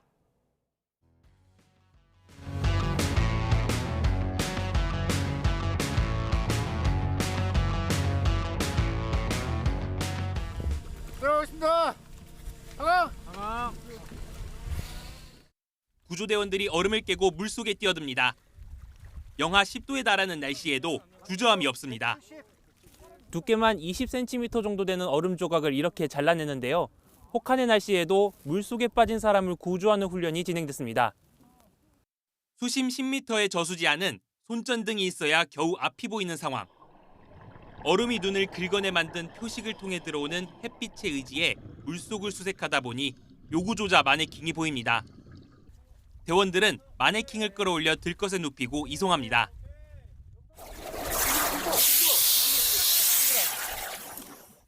한시가 급한 상황. 구조 장비에 이상이 생기는 돌발 상황에도 대비합니다. 겨울에 그 강한 추위와 그 물 안에서 활동하는 그 폐쇄적인 환경 때문에 대원들의 안전에 약간 좀 중점적으로. 소방은 특히 날이 풀리면 얼음이 얇아져 위험하다며 사고 예방을 위해 빙판을 밟는 건 자제해달라고 당부했습니다. YTN 윤태인입니다. 홍장원 전 국정원 1차장 어제 윤 대통령 앞에서도 체포 지시를 받았다고 증언했습니다. 네, 윤 대통령 측은 싹 다 잡아들이라는 대상은 의원이 아니라 간첩이었다고 주장했는데요. 자, 지금부터는 박주희 변호사와 함께 어제 탄핵 심판 5차 변론 쟁점 하나씩 짚어보도록 하겠습니다. 어서 오세요, 변호사님. 어서 오세요. 네, 어제 탄핵 심판 5차 변론에서 가장 주목을 받았던 건 홍장원 전 국정원 1차장이었는데요. 녹취 먼저 듣고 오겠습니다. 이번 기회에 싹 다 잡아들여, 싹 다 정리해. 국정원에도 대공수사권을 줄 테니까 우선 방첩사를 도와 지원해. 자금이면 자원, 인력이면 인력, 무조건 도와라는 취지로 말하였죠. 그렇게 기억합니다. 당시의 통화 내용으로 보면 대상자, 즉 목적어를 규정하지 않으셨기 때문에 당시로서는 뭔가 잡아야 된다는 생각은 들었었는데 누구를 잡아야 된다라고 하는 부분까지는 저한테 전달받지 못했습니다. 그 증인은 여인영 사령관이 불러주는 명단을 받아 적으셨나요? 예, 받아 적었습니다. 사실대로 말씀드리면 그때 그 밤에 서서 막 메모를 하는데 14명이든 16명이든 그걸 또박또박 다 적을 수 있는 사항이 아니었고요. 네, 어제 출석한 증인 3명, 온도차가 좀 느껴졌는데 우선 홍장원 1차장의 경우에는 그동안의 진술과 일관되게 대통령 면전 앞에서도 체포 지시가 있었다고 명확했어요. 네, 어제 사실상 증인이 3명 출석을 했는데 2명은 사실 진술 거부권을 행사를 해서 사실상 실질적인 질문은 답변은 없었는데 그중에 홍장원 전 차장의 경우에 모든 질문에 대해서 모두 구체적으로 답변을 했습니다. 그리고 말씀하신 것처럼 홍장원 전 차장 같은 경우는 일관되게 윤 대통령으로부터 체포를 하라, 체포 지시를 받았다라는 부분 진술을 했는데 이 부분까지도 굉장히 언제 전화를 받았고 구체적으로 전화 횟수가 통화 횟수가 어느 정도였는지까지 굉장히 구체적으로 어제 진술을 했습니다. 그리고 이 홍장원 1차장 그 진술을 보면은 목적어가 없었다 이런 내용도 있지 않았습니까? 싹 다 잡아들이라 하는데 이거에 대한 목적어가 없다는 거예요. 그런데 아까 저희 그 녹취 나오면서도 뭐 14명에서 16명 정도의 명단을 불러줬다 이렇게 진술했는데 이 명단에는 이제 법조인도 이제 포함이 돼 있지 않습니까? 이제 법조인이 포함돼 있다면은 이게 재판에 미칠 영향도 앞으로도 뭔가 있다 이렇게 볼 수 있는 건가요? 네, 맞습니다. 국회에서 탄핵 소추할 때 탄핵 소추 사유를 추가적으로 나중에 추가했던 게 바로 법조인에 대한 체포 지시였습니다. 왜냐하면 법조인 같은 경우는 특히 판사들 같은 경우는 헌법에 법관의 독립이 보장이 되어 있기 때문에 법관들에 대해서 뭔가 체포 지시를 했다라고 하면 그 자체로 이 위헌적인 소지가 있는 부분이기 때문에 국회에서 이 부분에 대해서 추가로 했던 건데 뭐 지금 구체적으로 어제 진술에 대해서는 14명, 16명 정도만 명단이 있었다라고 했고 그게 구체적으로 명단이 어떤 건지는 이제 진술을 하지 않았는데 다만 조지호 경찰청장이 예전에 언론을 통해서 이 부분에 대해서 대답한 부분은 있습니다. 그래서 뭐 김명수 전 대법관도 있었다고 하고요. 권순일 전 대법관도 있었다라고 하고 또 뭐 이재명 그 대표의 위증교사 혐의에 있어서 무죄를 선고했던 이 현직 판사에 대한 명단도 있었다라고 합니다. 만약에 판사 명단, 전형직 판사에 대한 명단이 만약에 있었고 실제로 체포 지시를 했다라고 하면 아까 초반에 말씀드린 것처럼 법관의 독립, 헌법에서 보장하고 있는 법관의 독립을 직접적으로 사실은 해친 거기 때문에 이 부분은 탄핵 사유에 해당이 될 수밖에 없는 상황입니다. 네, 싹 다 잡아들이라는 것에 목적어가 없었다. 이런 말에 윤 대통령 측은 이렇게 주장을 했습니다. 듣고 오겠습니다. 네, 의원이 아니라 간첩을 잡으라. 홍장원 차장한테 전화한 거는 계엄 사무가 아니고 해외 순방 때 국정원의 해외 담당 파트가 여러 가지 그 경호 정보를 많이 도왔기 때문에 제가 격려 차원에서 방첩사를 도와서 정보가 있으면 정보를 주고 간첩들 싹 다 잡아들이라 라고 말했다는데 증인의 말과 다른데 어떤가요? 뭐 일부 유사한 내용도 있긴 합니다만 제가 기억하는 부분하고 조금 차이는 있는 것 같습니다. 한참 비상계엄 관련된 국무회의가 진행 중이고 지금 수방사, 특전사가 막 난리를 치는데 옛날에 해외 한번 나갔다 왔던 1차장한테 격려차 전화가 하십니다. 그 시간에. 네, 그러니까 윤석열 대통령 측의 주장은 격려차 전화를 한 것이고 의원이 아니라 간첩을 잡으라고 한 것이다. 이렇게 이제 주장을 한 거예요. 어떻게 들으셨습니까? 일단 목적어가 없었기 때문에 사실은 다툼의 여지는 있다라고 봅니다. 명확하게 윤 대통령이 누구누구를 체포를 해라라고 지시를 하지 않았기 때문에 윤 대통령 측에서는 반론의 여지가 있다라고 하는데요. 지금 윤 대통령의 진술과 그리고 홍 전 차장의 진술이 사실 지금 굉장히 배치되고 있는 상황인데 이러한 경우에는 사실 재판관 입장에서는 누구의 말을 믿어야 되는지 이 부분에 대해서 고민이 깊어질 수밖에 없습니다. 그렇게 되면 누구의 말이 사실상 신빙성이 있는지 그리고 그걸 보강하는 다른 증거가 무엇이 있는지 이런 부분을 판단을 하게 되는데요. 지금 홍 전 차장의 말처럼 이 당시는 사실은 비상계엄이 선포된 당시였는데 이 당시에 갑자기 격려 차원에서 전화를 한다라는 게 정황상 과연 맞겠느냐 이런 부분을 반문을 하기도 했어요. 근데 이게 단순히 홍 전 차장의 반문뿐만 아니라 재판관들이 각각의 진술에 대한 신빙성을 판단할 때도 그런 정황을 고려를 합니다. 그래서 과연 이 당시에 갑자기 격려 차원에서 전화를 할 수 있는 상황이었는지 네. 이런 부분을 판단을 해서 이 두 진술 중에 어떤 게 더 신빙성이 있는지 이렇게 판단을 할 것 같습니다. 그리고 원장한테 전화를 하지 왜 차장한테 하느냐 뭐 이런 부분도 있었단 말이죠. 네, 이런 부분 같은 경우도 윤 대통령 같은 경우는 이게 실질적으로 업무 지시를 하려면 국정원장한테 하지 차장한테 사실은 업무 소관도 아닌데 왜 내가 했겠느냐라고 하는데 사실 이런 부분은 통화 기록으로도 만약에 확인을 할 수가 있어요. 통화 기록 자체에 통화 내용, 어떤 내용으로 대화를 했는지 자체까지는 남아있지는 않아도 그 시점이라든지 그리고 둘 사이에 통화를 했다라는 사실 자체는 사실은 이거는 누구도 부인할 수 없는 증거로 남아있기 때문에 네. 그렇게 되면 이 시점에 비상계엄에 대한 논의를 하고 있는 시점에서 과연 1차장과 윤 대통령의 사이에서 어떤 내용을 오갔을까. 그리고 홍 차장 같은 경우는 굉장히 일관되게 구체적인 진술을 하고 있는데 그렇다라고 하면은 누구의 진술이 더 맞겠는가 이런 판단을 사실 합리적으로 할 수밖에 없는 부분인 거죠. 예. 어제 또 하나 눈에 띄는 장면은 정영식 재판관의 질의 내용이었는데요. 보고 오겠습니다.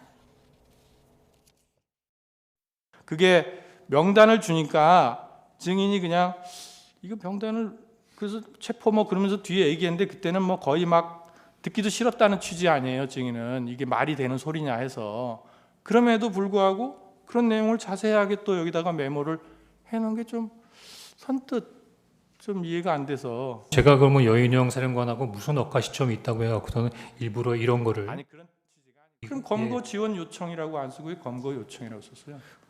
이 말은 다르잖아요. 검거를 요청한다는 건 국정원에서 검거를 진짜 한다는 얘기고 제가 이제 공문서를 작성한 게 아니지 않습니까? 간단한 메모지 않습니까? 메모를 왜 작성해놨어요? 제가 나름대로 그 상황을 기억하기 위해서 메모해 놓은 거죠. 그럼 정확하게 기재를 해야죠. 예, 정확하게 기재 못해서 죄송합니다. 네, 이른바 통화 중에 적었다는 홍장원 메모에 대해서 이렇게 재판관이 집요하게 물었는데 검거 지원을 요청한 건데 왜 검거 요청이라고 썼느냐 이 부분인데 이게 중요한 거예요? 사실은 이것부터 좀 설명을 드리면 좋을 것 같아요. 일단 판사들은요 증인이든 아니면 피고인이든 이런 진술을 할 때 그 진술을 바로 믿지 않습니다. 일단 비판적인 사고로 해서 그 진술이 틀릴 수도 있고 그리고 오류가 있을 수도 있고 거짓말일 수도 있다라는 부분을 전제로 하고 이 진술을 듣습니다. 그렇기 때문에 그 진술에 있어서 만약 논리적인 허점이 있다라든지 아니면 일관성이 없다라든지 이런 부분을 찝어내서 계속 추궁을 하게 되는 거거든요. 지금 정영식 재판관 같은 경우도 홍 전 장관이 말한 검거 요청이냐, 검거 지원 요청이냐 이게 얼마나 큰 차이가 있어서 그런 게 아니라 지원이라는 단어 하나잖아요. 네, 그런데 그게 아니라 본인이 기억하고 있는 통화 내용과 이 메모 내용이 만약에 다르다고 한다고 하면 그러면 메모가 틀릴 수도 있고 아니면 혹은 자신이 기억하는 통화 내용이 내용이 잘못될 수도 있기 때문에 어떤 부분이 더 일치를 하고 어떤 부분이 더 신빙성이 있는지 이거를 판단하는 과정이었다라고 생각하시면 될 것 같습니다. 네, 홍장원 전 차장은 이 통화 중에 휘갈겨 받아 적은 거라서 정확하게 못 썼다 이렇게 답변을 했는데 뭐 급하게 쓰다 보면 그럴 수도 있지 않을까라는 생각이 드는데 어떻게 보셨어요? 사실 그 말씀이 맞죠. 급하게 뭐 받아 적다 보면 제대로 적지 못했을 가능성이 있는데 그러면 이제 보시는 분들 같은 경우는 판사도 당연히 그 생각을 할 수가 있는데 이걸 왜 이렇게 꼬치꼬치 이렇게 추궁하느냐라고 한다고 하면 판사가 임의적으로 이렇게 급하게 썼다면 그렇게 제대로 받아 적지 못했을 수도 있다. 이렇게 임의적으로 판단하는 게 아니라 그 자체도 이게 급하게 써서 받아 적지 못했다라는 부분도 증인의 증언으로 끌어내서 그걸 기록으로 남깁니다. 그래야지 나중에 그 증인의 진술을 믿는다고 하더라도 예. 불충분한 진술이라고 하더라도 이 부분을 믿는 이유가 정확하게 쓰지 못할 수 있었던 정황이 있었다라는 부분이 증인의 진술로 남아 있는 부분이기 때문에 판사도 그걸 보고 믿을 수가 있고 판사가 임의적으로 그런 상황에서는 충분히 받아 쓰지 못할 수도 있지 이렇게 판단하지는 않습니다. 예. 또 하나요. 여인영정 방첩사령관이 감금조사 등 자세한 계획까지 말했다. 이 부분에 대해서 친한 사이도 아닌데 어떻게 이런 내용을 자세히 진술을 했느냐, 자세히 통화를 했느냐 이거에 대해서 의문을 제기한 것 같아요. 네, 이 부분도 아까 제가 말씀드린 것처럼 이 홍장원 전 차장의 진술이 얼마만큼 신빙성이 있고 얼마만큼 믿을 수 있는지 이 부분을 좀 수긍하기 위해서 물어본 거다라고 보시면 될 것 같은데 그러면 이제 정영식 재판관 입장에서는 말씀하신 것처럼 여인영 이 사령관 같은 경우는 보안 업무를 담당하고 있는데 아무리 대통령의 지시를 얻었다고 하더라도 이 부분을 전화로 과연 진술할 수 있었겠느냐 이 부분을 물어보는 건데 그게 사실상 좀 일반적이지 않은 상황이기 때문에 이 부분을 홍장원 전 차장의 진술로서 실제 이런 일이 있었는지 없었는지를 좀 집요하게 좀 물어봐서 그 진술에 대한 신빙성을 확보하고자 하는 그런 차원이었다 이렇게 이해하시면 될 것 같습니다. 그러니까 이제 진술 신빙성에 대한 것인데, 그러니까 윤석열 대통령 측에서는 이 홍 차장의 진술 신빙성이 의심된다면서 홍장원 그 통신 기록 조회를 또 신청하지 않았습니까? 그러니까 민주당 의원들과 연락을 했을 수도 있다. 뭐 이 부분을 좀 들여다보겠다. 뭐 이런 부분인데 이 통신 기록을 조회하면은 이게 금방 나오는 겁니까? 네, 통신 기록을 조회를 하면 언제 어떤 기직을 이용해서 상대방이 누구인지까지 어떤 사람과 통화를 했는지까지 사실 기록이 남습니다. 그런데 다만 통화 내용이라든지 주고받은 메시지까지 남는 건 아닌데요. 지금 이 홍장원 전 차장 같은 경우는 국회에서 신청한 증인이거든요. 예. 그렇게 되면 윤 대통령 입장에서는 본인한테 불리한 진술을 할 수밖에 없어요. 그러면 이 불리한 측에서는 이 해당 증인의 진술이 신빙성이 없다라는 부분을 탄핵을 합니다. 그러니까 결국에는 그 신빙성이 없다라는 거를 이렇게 보여주기 위한 건데 지금 윤 대통령 측은 지금 이 홍장원 전 차장의 증언이 좀 오염이 됐다라는 거죠. 예. 민주당 의원들과 접촉을 하면서 예. 본인에게 불리하게 진술을 하도록 오염이 됐다라 이런 부분을 좀 입증하기 위해서 통신 기록을 토대로 혹시 민주당 의원들과 연락한 사실이 있는지 이런 부분을 밝히겠다라는 것으로 보입니다. 예, 저희가 지금 화면으로 메모를 보여드리고 있습니다. 홍장원 전 1차장이 기록한 메모인데요. 이제 이런 메모들이 이 신빙성을 확인하는 증거로 활용될 수 있는 거겠죠. 네, 맞습니다. 이게 아까도 잠깐 나왔지만 홍장원 전 차장이 본인이 무슨 억하심정이 있어서 이런 명단을 만들었겠느냐 하는 것처럼 이렇게 명단이 나온 상황과 그리고 이 명단을 통해서 우리가 파악할 수 있는 정보들 있잖아요. 어떠한 사람들을 대상으로 체포를 하려고 했는지 이런 부분을 가지고 실제로 이게 내란 혐의가 있는지 그리고 이게 위헌 소지가 있는지 이런 부분을 판단하는 것까지도 연결이 됩니다. 근데 이게 보면은 어저께 이진우 그다음에 여인영 사령관 같은 경우에는 지금 구속 기소된 상태란 말이죠. 그러니까 피고인의 신분인데 지금 홍장원 전 차장 같은 경우에는 피고인도 아니고 피해자 신분도 아니에요. 근데 일반인 상대로 이렇게 통신 기록 조회가 가능한 거예요? 네, 충분히 가능합니다. 이건 다만 이제 법관의 영장이 있어야죠. 그러니까 법관의 명령이 있는 경우에는 하고요. 사실은 민사 소송에서 이혼 소송에서도 상대방의 통신 기록을 조회를 합니다. 당연히 민사 소송에서는 피고인의 상황이 아니기 형사 사건이랑 상관이 없는데도 사실은 법관의 허락이 있으면 이런 통신 사실 조회는 충분히 가능합니다. 예. 홍장원 전 1차장의 진술에 대해서 분석을 해봤고요. 그런가 하면 이진우 전 수방사령관은 윤석열 대통령 앞에서 말이 좀 바뀐 것 같은 분위기였습니다. 녹취 먼저 듣고 와서 대담 이어가겠습니다. 대통령이 총을 쏴서라도 국회의원을 끌어내는 임무를 수행하라고 지시했죠. 답변 드리기 제한됩니다. 위법이다, 위헌이다라는 생각을 하등에 할 여지가 없었습니다. 그리고 지금도 그 부분에 대해서는 전 적법했다고 생각을 했고 하고 그 출동 시에 장관이나 대통령으로부터 국회로 가서 국회의원들의 본관 출입을 막고 계엄 해제 요구 의결을 못하게 하라 이런 지시를 받은 바 없죠. 그런 출동 적은 시에 네, 없습니다.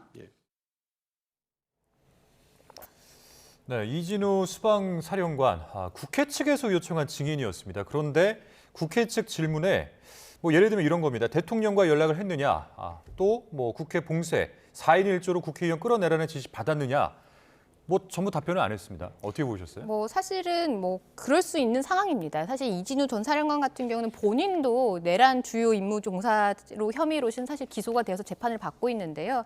본인의 형사 재판과 관련해서 뭔가 불리한 증언 같은 경우는 증언을 거부할 수 있기 때문에 충분히 사실 국회에서도 예상했던 아마 답변일 겁니다. 근데 다만 이제 아실 게 이 지금 이진우 사령관이나 여인영 사령관 같은 경우는 이미 검찰 조사에서 진술했던 부분이 있습니다. 예. 그렇기 때문에 사실은 어제 탄핵 심판 재판정에 나와가지고 뭐 진술 거부권을 행사한다라든지 아니면 증언에 대해서 뭐 회피를 한다라든지 했어도 사실 검찰에서 남겨놓은 조서가 있기 때문에 그게 사실 탄핵 심판에서 주요한 증거로 작용을 할 것이고요. 그리고 이렇게 진술이 달라지는 거, 검찰 조사 때 했던 진술과 나와서 증언으로서 하는 진술이 달라졌다라는 것 자체만으로 예. 이 탄핵 심판에 나와서 말했던 증언 자체의 신빙성이 흔들릴 수밖에 없습니다. 그래서 이런 부분은 국회에서도 충분히 고려를 하고 있었을 거고요. 재판관도 이 부분도 충분히 고려를 해서 어떤 분 진술이 더 신빙성이 있는지까지 파악을 할 것입니다. 예, 검찰 조서와 왜 발언 내용이 달라졌을까 이 부분이 상당히 궁금한데요. 어제 이진우 전 사령관 윤석열 대통령 측 대리인 질문에 이런 말도 했는데요. 듣고 오겠습니다. 증인이 그날 정신이 없었던 거는 이해를 하는데 적어도 대통령한테 전화를 몇 통 받았는지는 기억을 못할 수가 있을까요? 몇 번이라는 얘기를 부관을 통해서 알았습니다. 대통령님께서 아마 인지하고 계신 건 저희가 총을 안 들고 들어갔다는 것까지 다 말씀을 드렸거든요. 계속 똑같은 얘기를 드렸어요.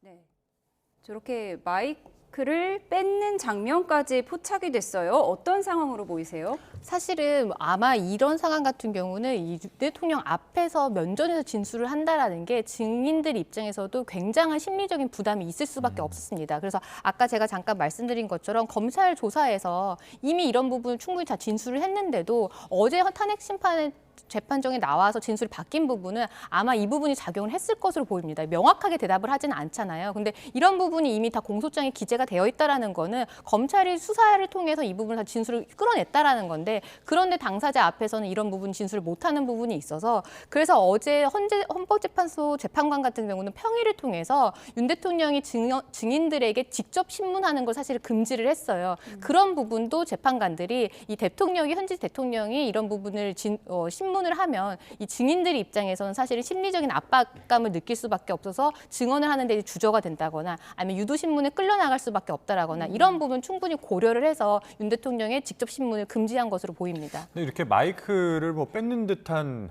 모습을 이제 저희가 보지 않았습니까? 근데 이런 부분들이 재판관들이 봤을 때 뭔가 이 판결에 좀 영향을 줄 수도 있는 건가요? 뭐 판사들의 판결을 할 때요, 뭐 증인들의 증언도 필요하고요, 그리고 뭐 관련 증거들도 다 판결을 끌어내는 결론을 끌어내는데 다 작용을 하는데요.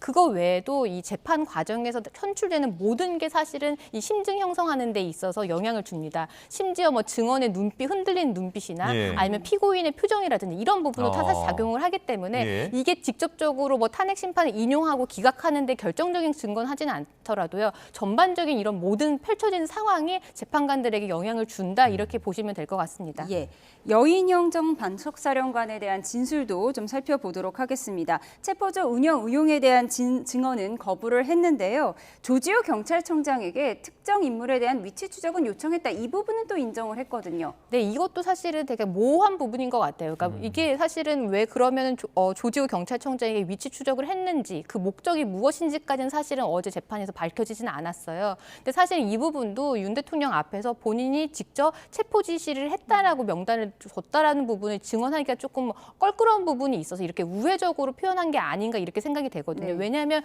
조지호 경찰청장에게 아무 이유 없이 이런 위치 추적을 요청할 리가 없거든요. 근데 다만 면전 앞에서 이 부분을 인정하기가 쉽지는 않을 것 같은데, 다만 아까도 말씀드린 것처럼 여인영 사령관 같은 경우도 이미 검찰 조사에서 이 부분에 대해서 진술한 부분이 있기 때문에 그게 증거로서 활용이 될 거라는 걸 충분히 알고 있었던 것 같습니다. 예, 홍장원 1차장의 주장은 이상하다 이렇게 반박을 했거든요. 네, 어제 국회 측 대리인 측에서도 재판이 끝나고 나서 지금 홍장원 전 차장과 여인영 전 사령관 사이에 진술되는 배치되는 부분 같은 경우는 충분히 나중에 이제 뭐 해석이 가능할 거다, 다시 설명이 가능할 거다 했는데, 어제 진술이 달랐던 부분이 이런 겁니다. 뭐 전화를 받은 시간 같은 경우는 홍장원 전 차장 같은 경우는 뭐 10시 40분 정도에 뭐 전화를 했다라고 하는데, 그 당시에 여인영 전 사령관 같은 경우는 국회 병력들이 이미 들어가기도 전이었기 때문에 그런 시점이 맞지 않다라고 하는 부분인 것 같은데, 이런 부분은 충분히 나중에 다툴 여지가 있을 것 같은데요. 근데 다만 아까도 말씀드린 것처럼 이미 검찰 조사에 나와 있는 상황이기 때문에 여기 헌법재판소 재판정에 나와서 했던 진술이 사실상 크게 뭐 재판의 결과의 성패에 있어서 큰 작용을 하진 않고, 결국에는 재판관들은 기존에 있었던 검찰 기록이라든지 이런 부분을 보고 어떤 진술이 더 일관되고 어떤 진술이 더 신빙성이 있는지 이런 부분을 토대로 판단을 할 것 같습니다. 예. 자, 뭐 증인 신문이 어제 있었고 3명의 증인 신문 끝에는 윤석열 대통령이 직접 이 발언을 하는 시간도 있었는데, 자, 이런 말도 남겼습니다. 호수에 비친 달 그림자를 쫓는 것 같다, 이렇게 말을 했는데요. 한번 들어보시죠.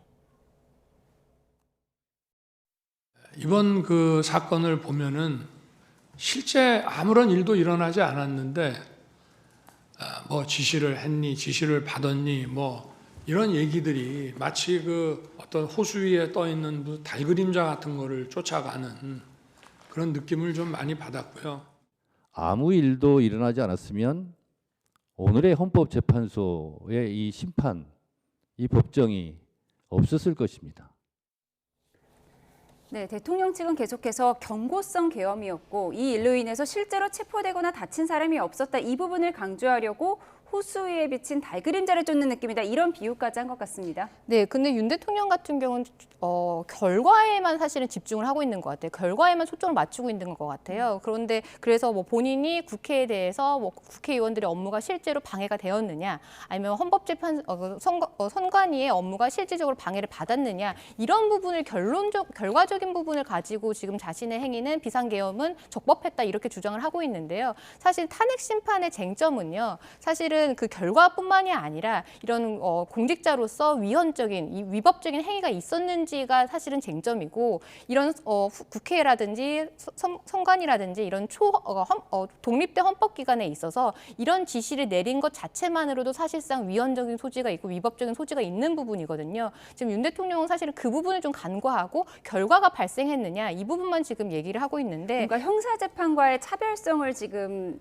노리지 못하고 있다, 이렇게 분석하세요? 형사 재판에서도 마찬가지입니다. 내란죄에 있어서도 이러한 지시를 했다, 위헌적인 지시, 위법적인 지시를 한 것만으로 사실은 국헌문란에 해당이 된다라고 볼 수가 있는데, 윤 대통령 같은 경우는 그렇게 지시를 해서 과연 그런 결과가 벌어졌느냐, 이 부분에 대해서만 초점을 잡고 있고, 사실은 뭐 실험적인 해제를 염두에 둔 비상계엄이라는 거를 본인은 굉장히 이 부분에 대해 주장을 하고 있는데, 우리 헌법의 그 어느에도 해제를 염두한 비상계엄이라는 건 없습니다. 비상계엄을 선포를 했고 그게 적법한지 적법하지 않은지 이 부분을 판단을 하는 거지, 처음부터 해제를 염두에 뒀다, 나는 실행 의사가 없었다라고 주장을 하는 건데, 근데 어제 여인영 전 사령관이 어떻게 보면 윤 대통령한테 불리할 수도 있는 증언을 했어요. 어떤 부분이었냐면, 자신은 지시를 따르는 사람이기 때문에 이게 위법한지 적법한지 판단할 계제가 아니었다라는 취지의 말을 했거든요. 그게 윤 대통령한테 사실은 불리하게 작용할 수도 있는 부분인 게 뭐냐면, 윤 대통령이 본인의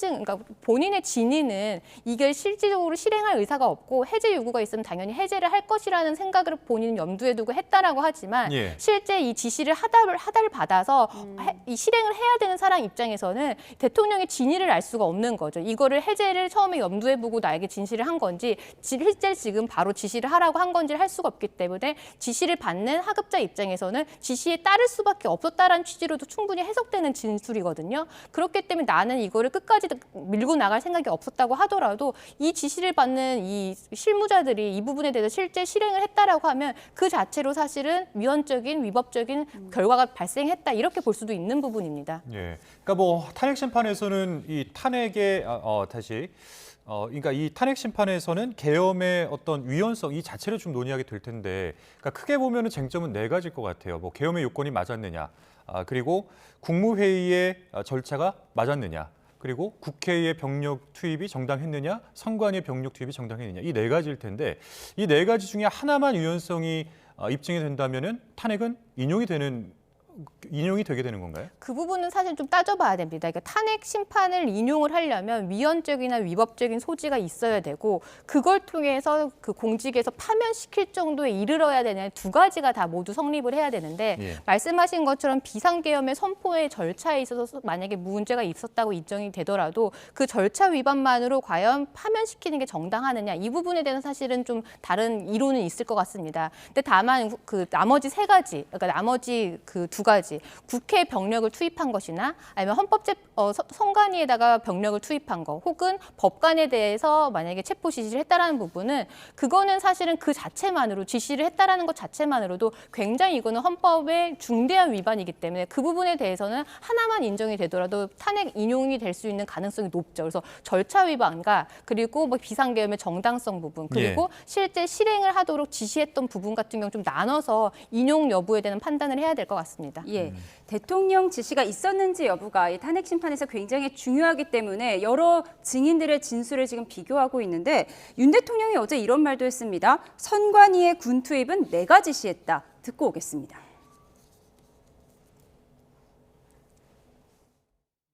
선관위에 좀 보내라고 한 것은 제가 김용현 장관에게 얘기를 한 겁니다. 물론 제가 검찰에 있을 때부터 선거 그 사건 그리고 선거 소송에 대해서 이제 쭉 보고를 받아 보면은 이런 일단 이 투표함을 개함을 했을 때 여러 가지 그 상식적으로 납득이 안 가는 이런 엉터리 투표지들이 이제 많이 나와 있기 때문에 뭐 부정선거라는 말은 쓰는 사람마다 물론 다릅니다만은 이게 좀 문제가 있겠구나 하는 생각은 제가 해왔고요. 대통령이 직접 지시했다는 발언은 처음 나온 것 같아요. 이게 어떻게 보면 탄핵 심판에서 불리하게 작용할 수도 있을 것 같은데 이 발언 왜 했을까요? 윤 대통령의 취지는 그건 것 같아요. 비상계엄을 선포할 수 있었던 정당성에 대해서 그 부분에 대해서 설명을 하고 싶었던 것 같아요. 그래서 선관위의 병력을 투입한 이유도 이게 무슨 뭐 검찰 수사라든지 범죄 수사를 위해서 투입한 게 아니라 이 뭐 전산 시스템, 선관위 전산 시스템을 점검하는 차원이었다라는 취지인 것 같은데요. 어떤 취지였다고 하더라도 목적이 아무리 정당하다 하더라도 그 목적의 절차를 정당화할 수는 없습니다. 근데 사실은 선관위든 아니면 국회든 어떠한 목적이 있었다라고 아무리 목적이 적법했다고 하더라도 그 법에서 정해진 절차가 지키지 않으면 그 자체로 사실 위법적인 부분이거든요. 아마 검찰에 있었기 때문에 윤 대통령 같은 경우는 그 더 잘 알 거예요. 왜냐하면 그렇게 따지면 검찰에서 범죄 수사를 위해서 영장 없이 아무나 체포하고 아무나 압수수색한다고 하는 게 그게 다 정당화되지 않잖아요. 적법한 절차를 거치도록 하는 건데 아무리 선관위에 뭐 이런 전산 시스템을 점검하기 위해서 병력을 투입했다고 하더라도 선관위라는 독립된 헌법기관에 이렇게 병력을 투입하기 위해서는 뭐 별도 영장을 얻는다거나 해야 되는데 그런 부분은 사실 위반했는데 그 부분은 사실은 간과하고 이 목적의 정당성에 대해서만 지금 강조를 하고 있는 것 같습니다. 예. 자, 김용현 전 국방부 장관 현재 구속되어 있는데 이 서부지법 폭동범 30여 명에게 영치금을 보냈다 이런 소식이 또 전해지기도 했습니다. 그러니까 자기가 받은 영치금하고 또 사비를 모아서 보냈다고 하는 건데, 그러니까 사실 구속된 사람에게 영치금을 보낸 것이잖아요. 이게 좀 흔한 경우는 아닌 것 같은데 네, 어떻게 보십니까? 흔한 경우도 아니고 사실상 김용현 전 장관 본인의 재판에서도 사실은 그렇게 유리하게 작용하는 할 수 있는 상황은 아닙니다. 예. 왜냐하면 다른 피해자들이 아니라 구속된 피의자들이 아니라 법원을 사실은 폭동을 일으켜서 구속된 피의자들이거든요. 그렇게 되면 지금 재판을 앞두고 있는 김용현 전 장관 같은 경우는 법원의 사실은 눈치를 봐야 되는 상황인데 지금 이 부분은 서부지법 말고도 전국에 있는 법원이나 대법원 자체에서도 굉장히 이 부분에 대해서 사실은 사법권에 대한 침해다라고 해가지고 지금 비판을 하고 있는데 재판을 앞두고 있는 이 피고인이 이 부분에 대해서 법원을 대상으로 폭동을 일으킨 피의자들에게 영치금을 보냈다라는 거는 그들을 응원한다거나 아니면 더 조금 어떻게 보면 그들을 동조한다거나 이렇게도 해석될 수 있는 부분이기 때문에 사실 재판을 앞두고 있는 사람 입장에서는 유리한 상황이 아닌데 왜 이런 행동을 하는지 사실 선뜻 이해가 되지는 않습니다. 네. 저희가 마지막으로 이재명 대표 이야기 조금 해보겠습니다. 이재명 민주당 대표의 공직선거법 위반 사건의 항소심이 지금 현재 2차 공판 기일이 준비되고 있는데요. 이 선거법 위반, 이 혐의로 재판을 받으면서 선거법이 위헌인지 여부를 심판해달라 위헌법률 심판 제청을 했습니다. 예정된 일이긴 했는데 재판부가 수용을 할까요? 사실상 그 수용 가능성은 굉장히 낮습니다. 왜냐하면 이 사건 같은 경우는 그 해당 조항 같은 경우는 2021년에도 위헌 제청이 있어서요. 헌법재판소 재판관 9명이 만장일치로 이거에 대해서 적법하다라고 위헌이 아니다라고 판단한 시일이 있거든요. 근데 사실은 법에 대한 해석 같은 경우는 위헌 여부에 대한 해석은 시일이 바뀌면 이 부분 달라질 수 있는데 이게 사실은 거의 불과 3년 전에 했었던 사건이기 때문에 사실관계가 특별히 달라지진 않았거든요. 그렇기 때문에 이 담당 재판부에서도 이 위헌 제청 신청에 대해서 기각하지 않을까 그렇게 조심스레 추측됩니다. 예.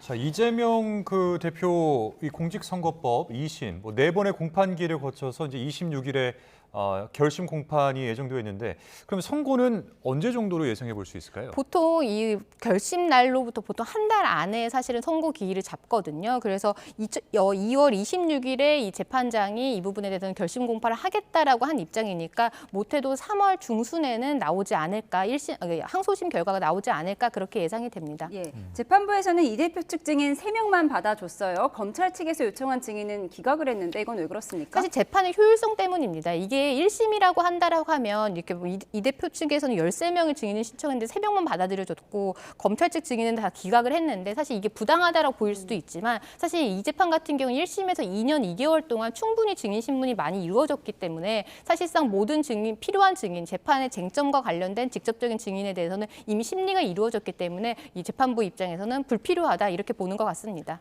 예. 자, 지금까지 박주희 변호사와 함께 이야기 나눠봤습니다. 오늘 말씀 고맙습니다. 고맙습니다. 한파 속 호남과 제주도를 중심으로 눈구름이 지나고 있습니다. 지금은 눈발이 약해졌지만 내일 새벽부터는 다시 눈발이 강해지겠는데요. 내일 오전까지 이들 지역에는 10cm 안팎의 추가 적설이 예상됩니다. 장기간 눈이 이어지는 만큼 피해 없도록 주의하시기 바랍니다. 또 경기 남서부와 충청, 영남 서부에도 차츰 눈이 내리는 곳이 있겠습니다. 또 내일 오후부터는 서울 등 중부와 전북 서해안, 경북에도 눈이 시작돼 밤 사이에는 그 밖에 전국 곳곳으로 확대될 전망입니다. 반면 동해안 지방은 대기가 무척 건조합니다. 건조특보와 강풍특보가 동시에 내려져 있어서 불조심해야겠습니다.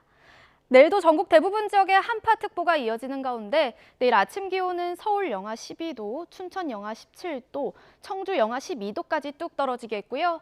한낮에는 서울 0도, 광주 3도, 대구 3도에 그치겠습니다. 날씨였습니다. 이상으로 수요일에 보내드린 뉴스온 마치겠습니다. 함께해 주신 여러분 고맙습니다.